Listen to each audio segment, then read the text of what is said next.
Hello everyone, welcome back to my channel. ನಾನಿವತ್ತೊಂದು ಪಕ್ಕಾ ಹಳ್ಳಿ ರೆಸಿಪಿಯೊಂದಿಗೆ ಬಂದಿದ್ದೇನೆ. ಹಲಸಿನ ಗುಜ್ಜೆ ಪಲ್ಯ.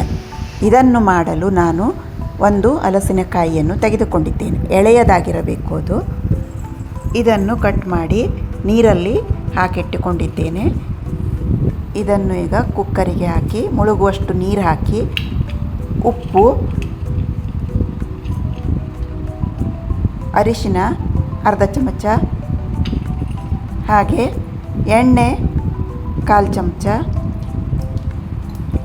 ಮುಚ್ಚಳ ಮುಚ್ಚಿ 4ರಿಂದ 5 ವಿಸಲ್ ತಗೊಳ್ಬೇಕು.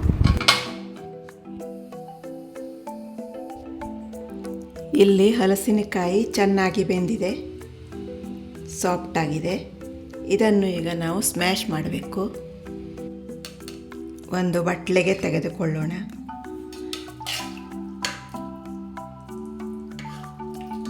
ಈ ನೀರು ಬೇಡ ನಮಗೆ. ಹಾಗೆ ಒಂದು ಕುಟಾಣಿ ಇಂಥದ್ರಲ್ಲಿ ಹೀಗೆ ಸ್ಮ್ಯಾಶ್ ಮಾಡಿಕೊಂಡ್ರೆ ಆಯಿತು. ನೋಡಿ, ಎಲ್ಲವನ್ನು ಈ ಥರ ಪುಡಿ ಮಾಡಿಕೊಂಡಿದ್ದೇನೆ. ಈಗ ಒಂದು ಮಿಕ್ಸಿ ಜಾರಿಗೆ ತೆಂಗಿನ ತುರಿ ಒಂದು ಅರ್ಧ ಕಪ್ಪು, ಅಡಿಗೆ ಮೆಣಸಿನಕಾಯಿ,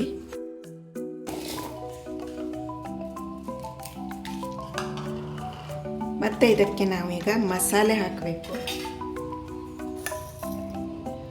1 ಚಮಚ ಕೊತ್ತಂಬರಿ ಬೀಜ, ಅರ್ಧ ಸ್ಪೂನ್ ಸಾಸಿವೆ, 1 ಚಮಚ ಜೀರಿಗೆ, ಹಾಗೆ ಇಷ್ಟು ಹುಣಸೆ ಹಣ್ಣು,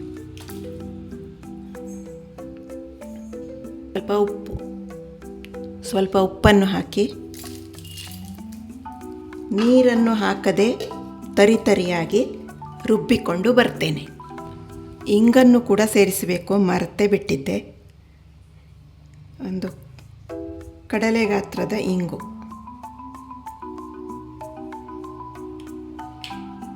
ನಾನು ಇಲ್ಲಿ ಮಡ್ಡಿ ಇಂಗನ್ನು ಸೇರಿಸಿದ್ದೇನೆ. ಯಾವುದು ಕೂಡ ಹಾಕ್ಬೋದು, ಪೌಡರ್ ಇಂಗು ಕೂಡ ನಡೆಯುತ್ತದೆ.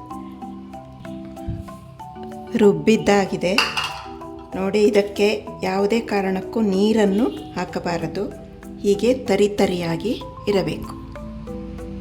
ಬಾಣಲೆಗೆ ಎಣ್ಣೆ 2ರಿಂದ 3 ಚಮಚ ಎಣ್ಣೆ ಕಾದಿದೆ. ಸಾಸಿವೆ ಅರ್ಧ ಸ್ಪೂನ್, ಹಾಗೆ ಜೀರಿಗೆ 1/4 ಸ್ಪೂನ್, ಉದ್ದಿನಬೇಳೆ ಅರ್ಧ ಸ್ಪೂನ್,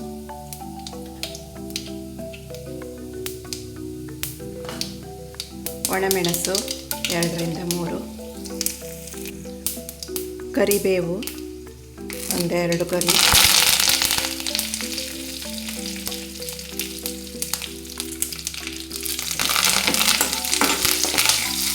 ಸ್ವಲ್ಪ ಕೈ ಆಡಿಸಿ ರುಬ್ಬಿಟ್ಟುಕೊಂಡ ಮಸಾಲೆ,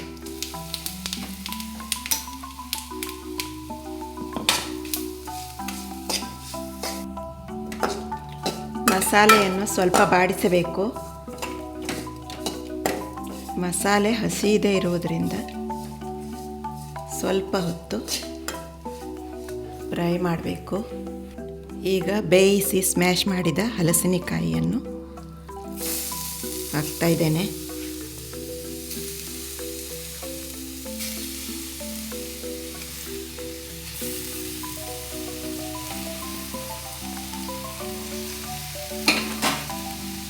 ಒಂದು ಸಲ ಎಲ್ಲ ಬೆರೆಯುವಂತೆ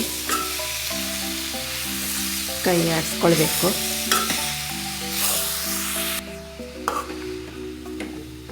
ಮಸಾಲೆ ಎಲ್ಲ ಸರಿಯಾಗಿ ಹೊಂದಿಕೊಳ್ಳುವಂತೆ ಮಗಚಬೇಕು.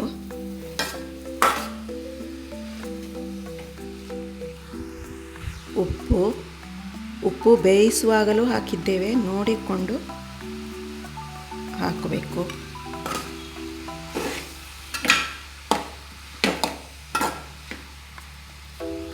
ನಾನಿಲ್ಲಿ 1 ಚಮಚ ಜೋನಿ ಬೆಲ್ಲವನ್ನು ಹಾಕುತ್ತಿದ್ದೇನೆ.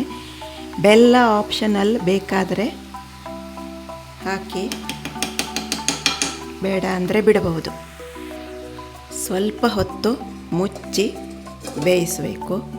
ಮಸಾಲೆ ಎಲ್ಲ ಸರಿಯಾಗಿ ಹೀರಿಕೊಳ್ಳಲಿ. ಈಗ ಮುಚ್ಚಳ ತೆಗೆದು ನೋಡುವ.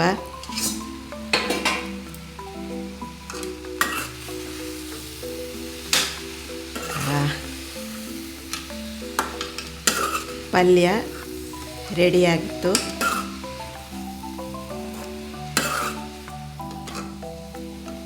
ತುಂಬ ರುಚಿಯಾದ ಎಳೆ ಹಲಸಿನಕಾಯಿ ಅಥವಾ ಗುಜ್ಜೆ ಪಲ್ಯ ರೆಡಿಯಾಗಿದೆ.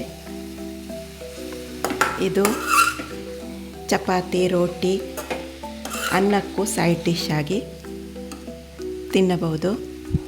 ತುಂಬ ರುಚಿಯಾಗಿರುತ್ತದೆ. ಒಂದು ಸಲ ಟ್ರೈ ಮಾಡಿ ನೋಡಿ.